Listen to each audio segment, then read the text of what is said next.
materi topik yang diberikan ke kami dalam HGI Open Discussion ini. Jadi masalah second vertical derivative di dalam gravity yang digunakan untuk mengetahui batas geologi, baik itu nanti mungkin dia sudah kelihatan ya PowerPoint-nya? Sudah Pak Saku, mungkin bisa di slideshow Pak. Oh di slideshow, oke. Ya, silakan di slideshow, ini belum soalnya. Oke, ya. Ya. Oke, jadi kita mulai dari yang dasar dulu supaya kita balik. Bisa ya, udah berubah ya slide-nya? Sudah Pak. Oke, jadi ini kalau kita bicara gravity, kita mesti akan berhubungan dari prinsip dasarnya, dari teori dasarnya, dari hukum Newton. Di situ kita bisa tahu bahwa percepatan gravitasi ataupun medan gravitasi itu dipengaruhi oleh densitas, kemudian volume dan jarak. Jadi ada 3 parameter itu yang tentunya di dalam kita mempelajari gravity yang akan kita bahas mestinya.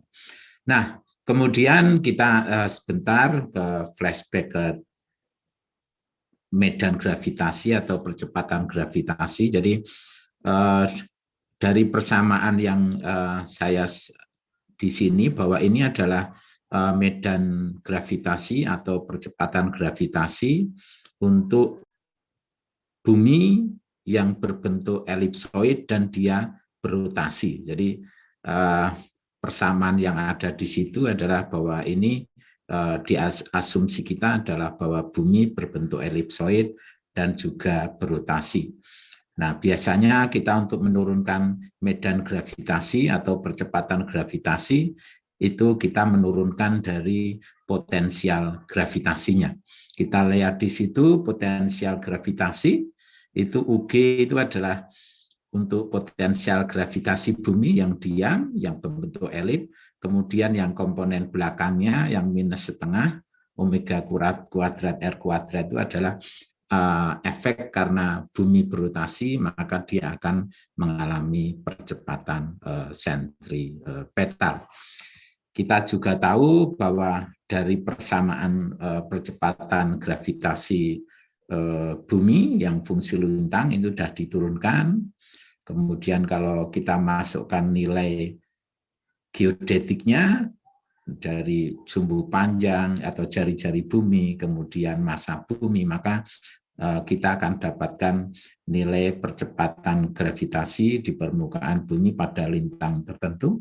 Di situ kita mengenal ada IGRF 67 dan juga ada IGRF 94. Nah, tapi dalam survei atau eksplorasi gravity itu ujung-ujungnya kan kita ingin menghitung anomali gravity.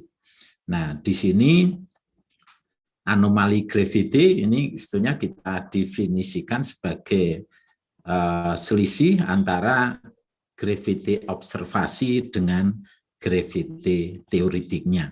Nah, ini juga masih banyak perdebatan. Jadi di dalam gravity itu masih banyak beberapa mazhab.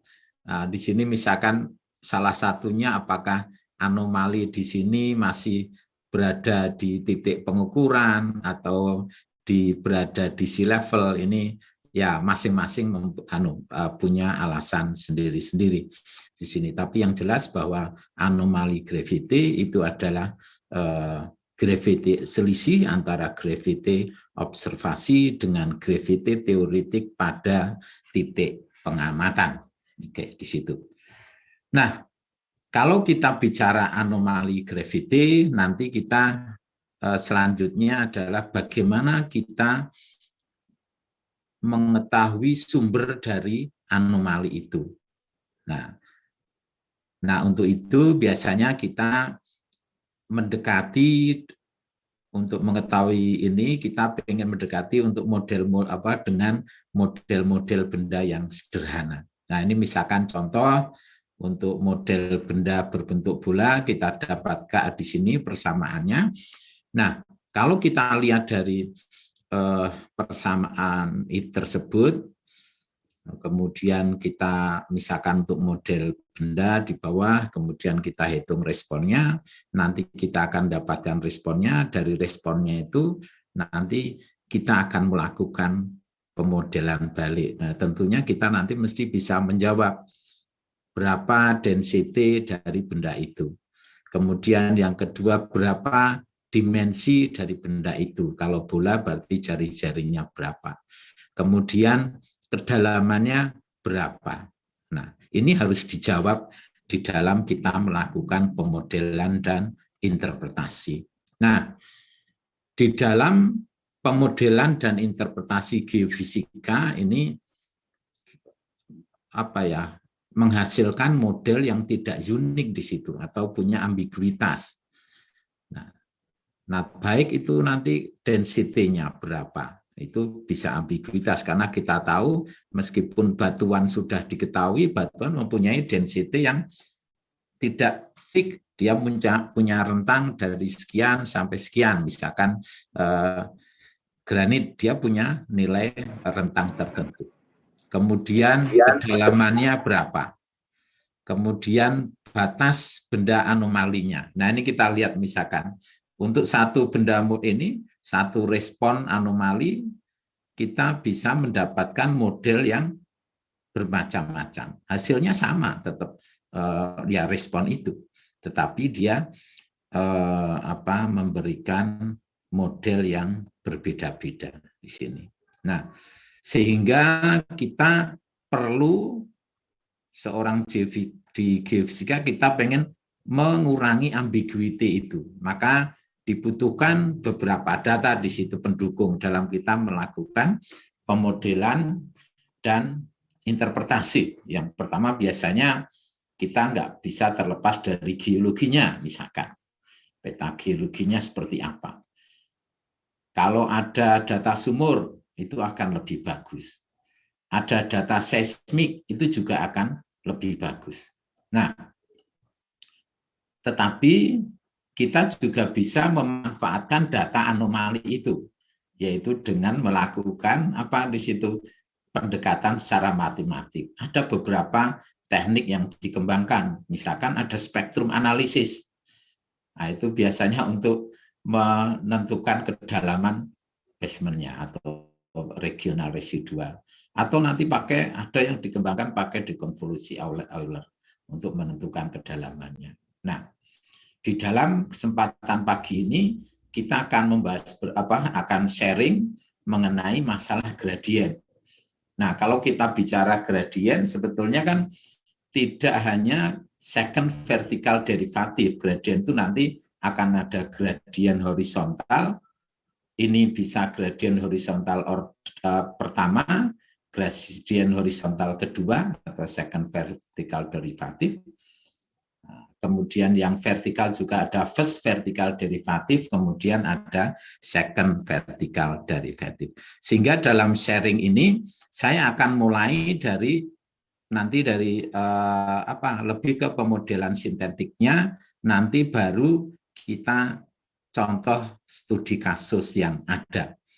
Nah, ini kalau kita tadi persamaan respon gravity kita turunkan baik itu ke arah horizontal, di sini arah X ataupun arah Z, kita dapatkan persamaan seperti itu.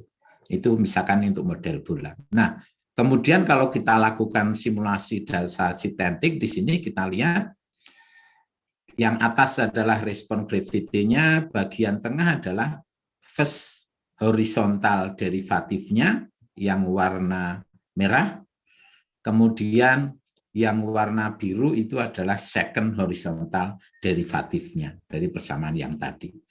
Yang bagian bawah itu adalah first vertical derivative yang warna biru, kemudian yang warna merah adalah second vertical derivative.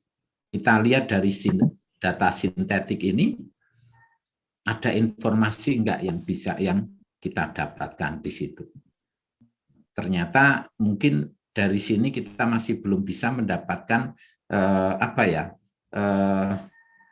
guidance bagaimana hubungan antara batas benda dengan karakter dari gradien tersebut, baik yang horizontal maupun yang vertikal. Sekarang kita masuk yang kedua, misalkan untuk model benda misalkan lempeng tegak di sini, persamaan seperti ini. Lebih panjang dari yang model bola tadi, ini lebih panjang di sini. Turun gradien arah horizontal pertama, kemudian yang gradien keduanya arah horizontal, kemudian gradien vertikalnya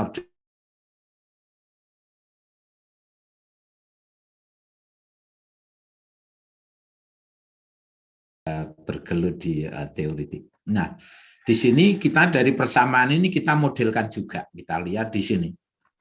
Nah, kita yang atas itu adalah modelnya, respon gravity-nya. Kita punya benda kedalamannya 10 meter, kemudian ketebalannya 100 meter, density-nya 2 meter, lebarnya adalah 20 meter.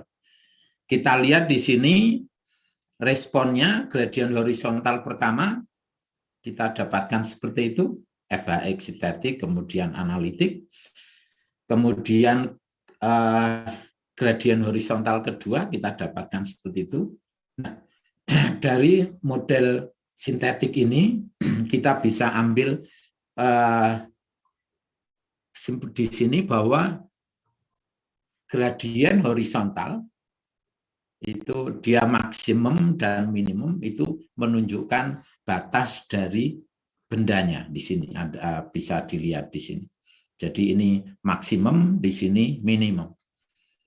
Nah, kemudian kalau ini kita turunkan lagi, maka di sini batas benda anomali itu ditunjukkan oleh nilai nolnya. Nah, di sini. Kemudian sekarang kita lihat, ini mungkin dari papernya siapa Pak Grandis atau Pak Jedi, saya lupain, saya lihat dari tulisan. Nah, di sini misalkan kita punya benda yang tidak seperti tadi, tapi bentuknya misalkan di sini kayak trapesium. Kita lihat bahwa yang garis putus-putus itu adalah second horizontalnya. Kita lihat bahwa nilai 0 itu kan merupakan batas bendanya. Nah, ini dia lebih lebih jelas bahwa di situ nilai 0 itu berkorelasi dengan batas bagian atasnya. Di situ nilai 0-nya kita lihat yang di bawah terbalik di situ trapesiumnya, tapi tetap sama bahwa SVD 0 itu dia berkorelasi dengan batas horizontal dari benda anomali yang dekat dengan permukaan di situ. Kita lihat. Nah, itu tadi dari horizontalnya. Nah, kemudian kita coba untuk melakukan gradien vertikalnya.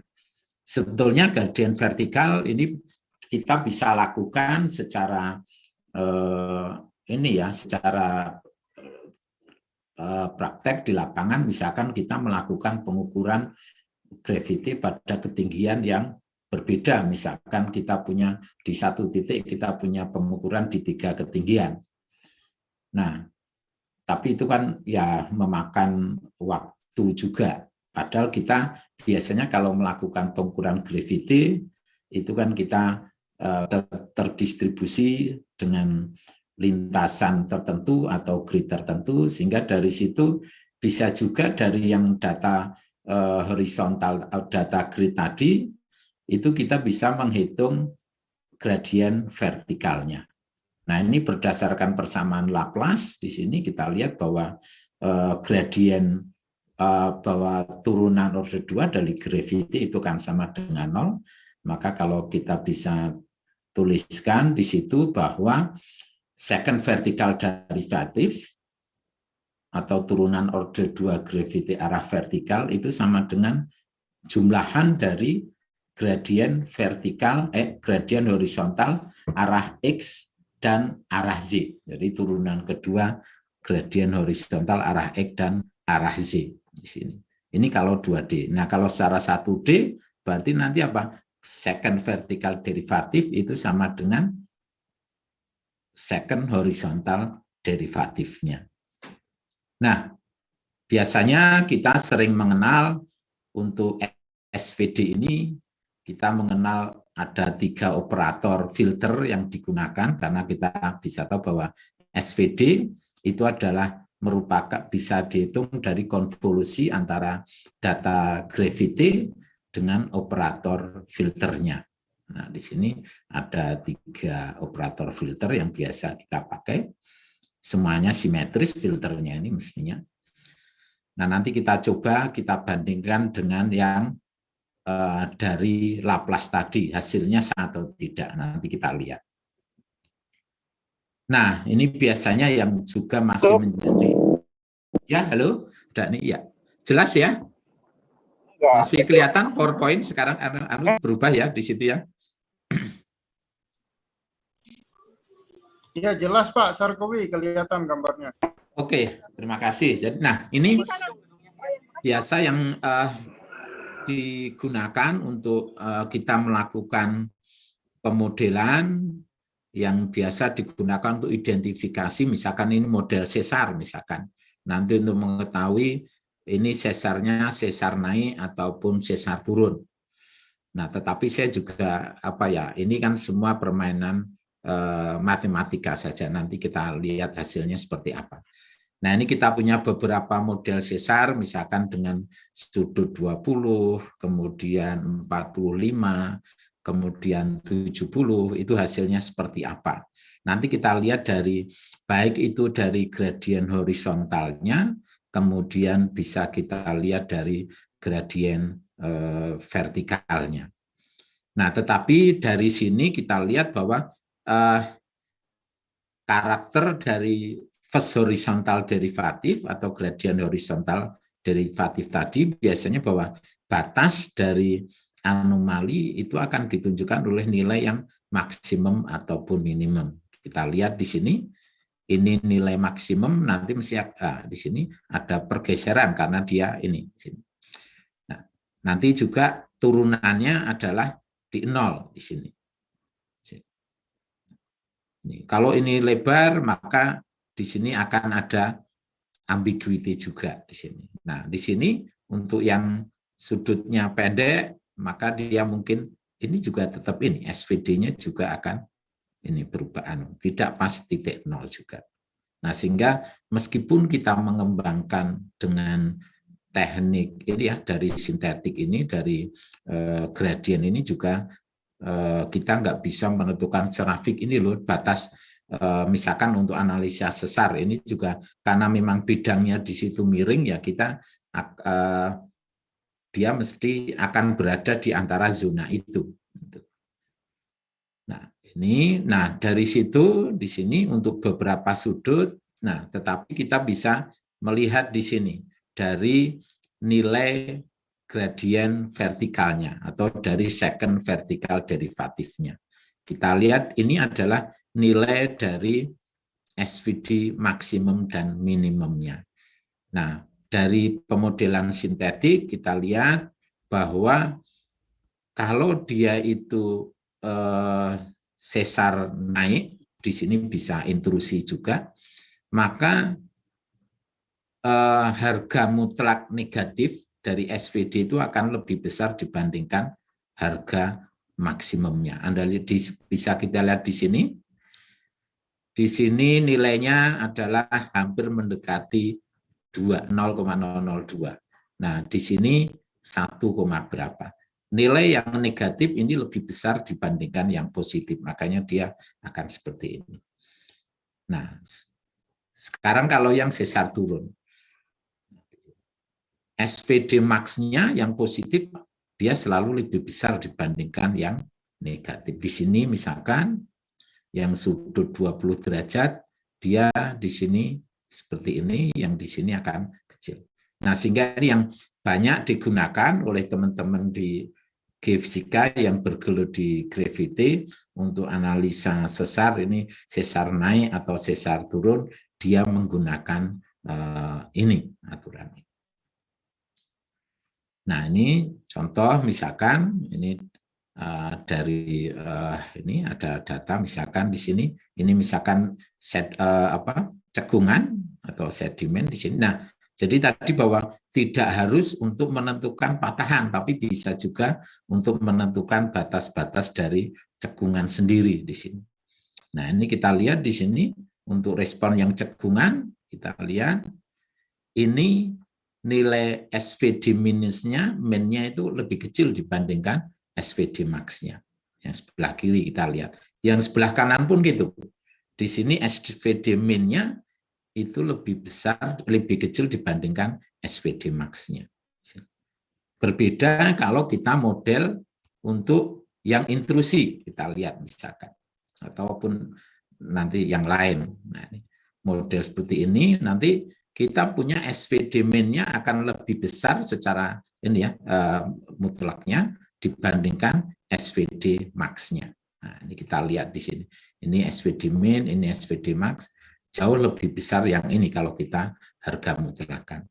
Nah, ini yang biasa kita gunakan untuk menganalisis itu sesar naik ataupun sesar turun. Oke, kita lanjut. Nah, sekarang tadi yang saya katakan kalau kita bisa juga tidak menggunakan dalam menghitung SVD, kita bisa langsung juga melakukan pengukuran di lapangan. Ini yang sempat kita lakukan misalkan di Semarang, saya menggunakan pengukuran ini untuk menghitung FVD ataupun SVD itu secara langsung dengan pengukuran di lapangan. Artinya kita harus mempunyai 3 titik pengukuran yang berbeda pada satu titik itu. Nah, bisa juga tadi saya katakan kita menghitung SVD itu kita juga menggunakan ini gradien horizontal dan ini gradien horizontalnya. Kalau kita bicara gradien horizontal itu ada arah X dan ada arah Z di situ. Kita tinggal mengurangkan aja nilai G1, G2 kemudian dibagi dengan jaraknya, maka itu kita akan dapatkan gradiennya horizontal, baik itu nanti first horizontal derivatif atau second horizontal derivatif. Nah, kalau kita bisa mendapatkan ini SHDX, kemudian di sini ada SHDY, maka kita juga bisa menghitung second vertical derivatifnya dari persamaan ini.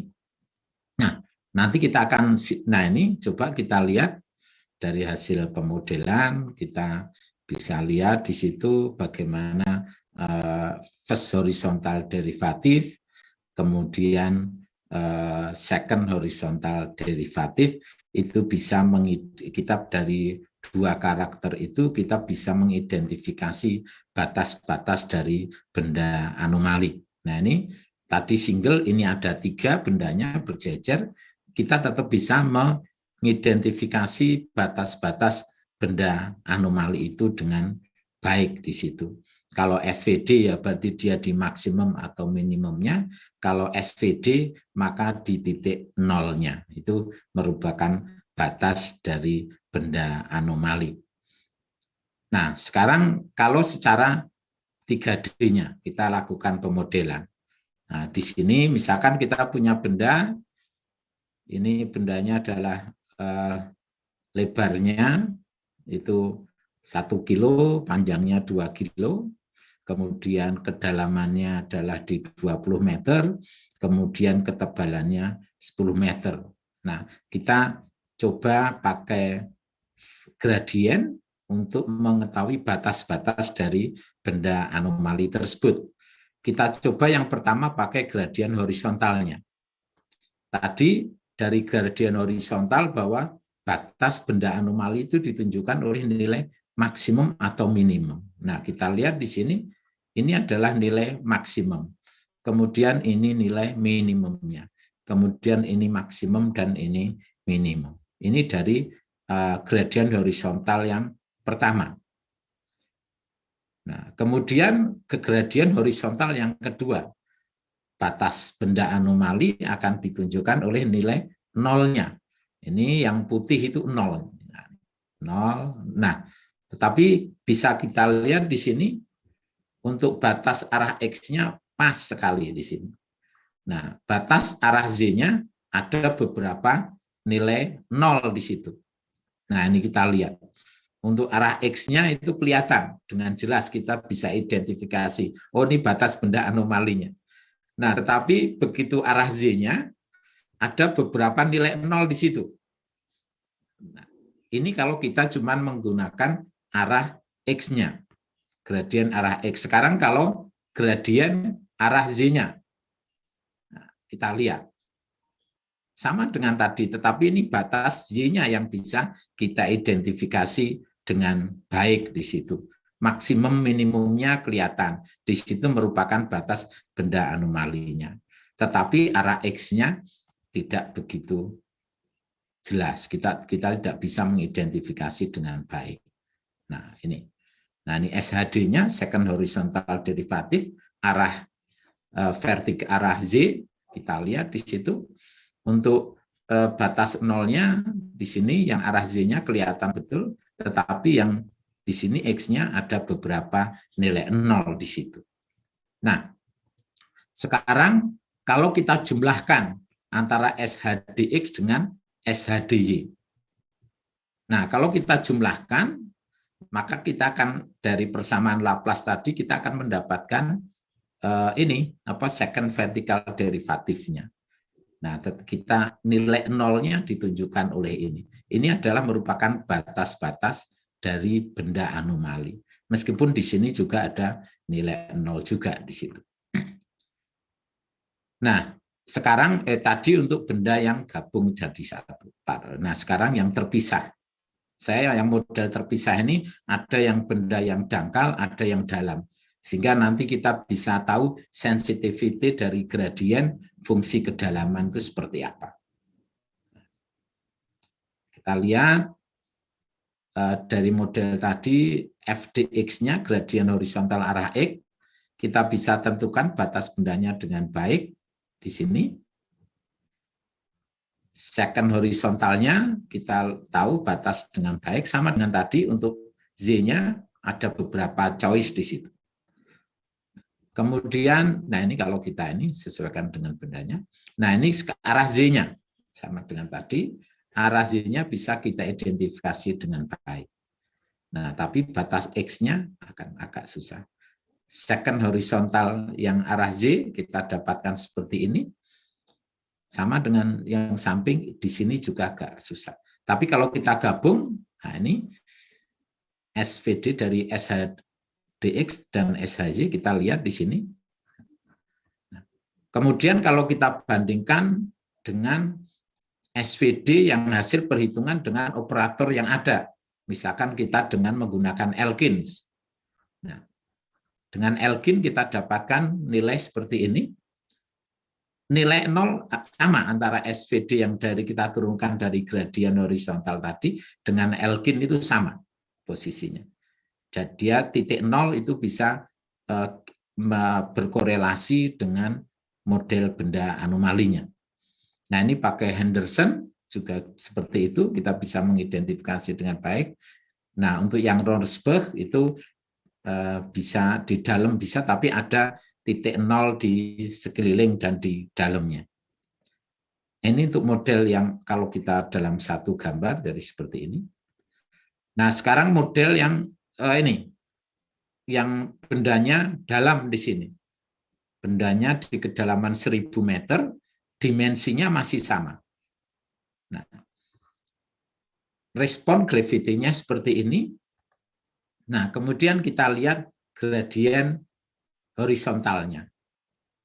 Kita lihat di sini, tadi dari yang sebelumnya bahwa batas anomali itu akan ditunjukkan oleh nilai maksimum atau minimum, yang FD, yang gradien order 1 itu. Kita lihat di sini.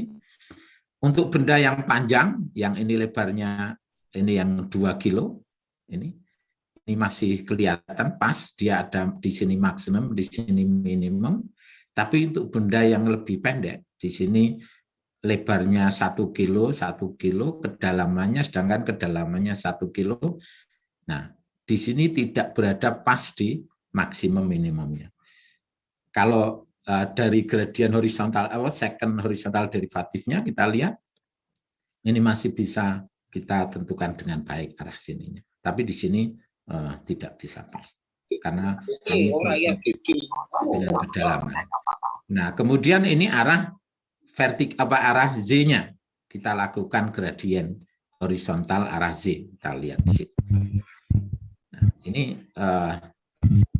tidak pas, titik nol itu tidak berada pas di benda anomali.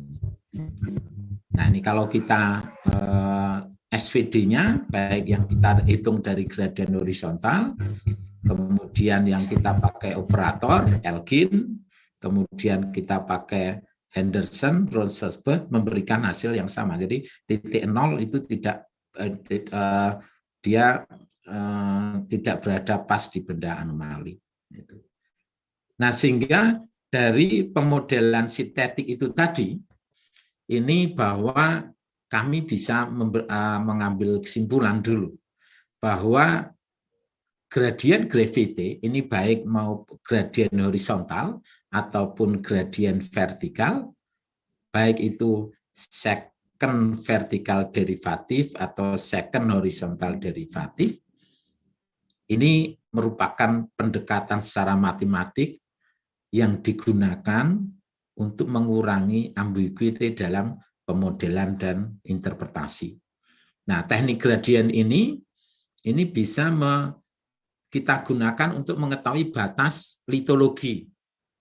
Bisa batas geologi ini dari batuan apa, formasi apa ke formasi apa, itu bisa kita tentukan dari situ. Kemudian kita bisa identifikasi lokasi, oh di sini kalau ada sesar, sesarnya di mana. Mungkin juga nanti ini sesar naik ataupun sesar turun. Nah, kemudian bisa juga digunakan untuk menentukan batas-batas dari suatu cekungan. Atau bisa juga untuk menentukan zona intrusi. Misalkan ini pengalaman kami di daerah Brebes ya, di situ ada lapangan yang sebetulnya cukup dari event dari karakter seismik, kemudian yang lain itu cukup bagus, tetapi di situ ada intrusi batuan yang bisa kita detek dengan baik dengan gravity ini. Nah, kemudian yang kedua, karena ini gradien ini adalah pendekatan secara matematik, maka harus juga didukung oleh informasi geologi ataupun informasi yang lainnya. Nah, kemudian yang ketiga, dalam kita melakukan synthetic modeling itu kan mesti titiknya mesti akan kita buat distribusinya baik. Nah, sehingga kita juga harus lihat dalam melakukan pemodelan, kemudian kita melakukan interpretasi, kita melakukan analisis gradiennya, harus kita lihat bagaimana distribusi dari pengukur data yang kita punya. Kalau distribusinya ya bagus, ya di situ yakin kita nanti akan mendapatkan, kita bisa menggunakan gradien gravity itu dengan baik. Nanti kami punya ada beberapa contoh. Nah, kemudian yang keempat itu berhubungan dengan karakteristik gradien gravity sendiri, bahwa batas horizontal dari benda anomali itu akan memiliki gradien order 1 itu maksimum ataupun minimum. Kemudian kalau batas dari SVD-nya ataupun SHD-nya, maka dia akan mempunyai nilai 0. Nah, kemudian dari dua pemodelan yang terakhir tadi, bahwa ternyata sensitivity dari gradien ini juga akan dipengaruhi oleh kedalaman dan dimensi dari benda anomali. Untuk benda yang dalam, sedangkan dimensi bendanya kecil, maka gradien ini akan memberikan hasil yang kurang baik. Tetapi kalau dia ya di dalam bendanya besar, maka gradien ini bisa digunakan dengan baik. Nah, ini juga masih perlu kajian lagi, hubungan efektivitas dari kedalaman dengan dimensi benda ini. Jadi Terutama misalkan nanti kalau di geotermal kita ada struktur-struktur patahan yang kecil, nah itu apakah bisa dideteksi dengan teknik gradient gravity ini? Ya kalau dia faktornya itu kecil ya nggak akan bisa terdeteksi. Nah itu harus jadi kita tidak bisa langsung asal nilai 0 SPD-nya ini patahan. Nah, kita nggak bisa gitu, kita harus ada analisis yang lain. Nah kemudian dari nilai ini karakter SPD-nya kita bisa menentukan ini sesar naik ataupun sesar turun. Tetapi meskipun dari pemodelan kita bisa dapatkan ini, kita mesti harus ada informasi dengan data yang lain. Mungkin nggak misalkan sesar naik terbentuk di sini. Nanti kami ada contoh kasusnya. Jadi misalkan daerah yang rawa sehingga mungkin dari geologinya nggak kelihatan faultnya, tapi nanti dari gravity-nya bisa kita identifikasi dengan baik. Nah, ini contoh yang ini daerahnya sangat kita kenal semua. Ini di Sesar Semangko untuk segmen Lampung di sini. Ini banyak yang melakukan penelitian di sini. Kalau Pak Jedi itu melakukan penelitian di daerah Liwa, jadi di bagian atas di sini. Nah, kemudian banyak anggota HAGI yang melakukan penelitian di daerah sini, mungkin Prof. Heri Haryono, kemudian Prof. Subagio, itu banyak melakukan penelitian di sini. Nah, ini kami gunakan data cukup bagus karena dari satelit ya. Datanya ini komplit Bogey anomalinya, kita ingin mengidentifikasi keberadaan sesar Semangko di situ. Nah ini kita lakukan SVD, dari CBA tadi kita lakukan anomali kita hitung residual anomalinya. Tapi sebetulnya kalau kita lihat dari kenampakan tadi, anomali Bogey-nya pun mungkin akan memberikan hasil yang sama kalau kita SVD. Karena ini kita lakukan SVD. Kalau dari SVD nilai 0 itu menunjukkan batas-batas benda anomali. Dalam hal ini adalah batas-batas sesarnya. Karena kita ingin mengidentifikasi sesar Semangko di situ. Nah, ini kita lihat di sini masih sama. Sekarang kita bandingkan, nah ini kita identifikasi sesarnya di mana. Nah, ini kita bisa nilai nolnya, kemudian ini juga nilai 0. Saya plot yang besar saja di sini. Ini dari citra satelit, kita lihat. Ini faultnya di sini, ini faultnya di sini, bisa kelihatan dengan baik di sini. Jadi dari SVD kita bisa tahu adanya sesar di situ. Kemudian dari penelitian Pak Prof. Subagio, UGM, bahwa sesar Semangko ini di Suwoh akan bergeser karena ini ada depression Suwoh di sini. Ini di sini dia bergeser ke arah ke kanan di sini. Ini daerah Liwa. Jadi dari sini kita bisa lihat bahwa SVD ini bisa kita gunakan untuk menentukan zona sesar dengan baik di sini. Ini masih sama, kita bandingkan dengan hasil interpretasi geologinya di situ. Nah, kemudian ini contoh kasus yang lain. Ini daerahnya, kalau dari topografinya relatif ini ya, untuk daerah dengan yang luas berapa kilo, ini mungkin 10 kilo kali 10 kilo ada di sini. Topografinya mulai dari 0 sampai 22 meter. Jadi kalau dari kenampakan topografinya kita untuk menentukan sesar mungkin agak kesulitan karena di sini daerahnya adalah banyak rawa-rawa. Kita lakukan pengukuran gravity, kita lihat lintasannya seperti ini. ada ada 6 lintasan di situ, kemudian ada beberapa titik regionalnya. Nah, kemudian dari situ kita lakukan kita hitung anomali residualnya, kemudian kita lakukan SVD juga kita dapatkan. Ini adalah anomali residualnya, kemudian ini SVD. Nah, kita lihat nolnya, titik nolnya ini yang hitam agak ini. Nah, ini lintasan titik pengukurannya, berarti titik ini cukup bagus di nolnya ini. Nah, di sini juga ada titik nolnya.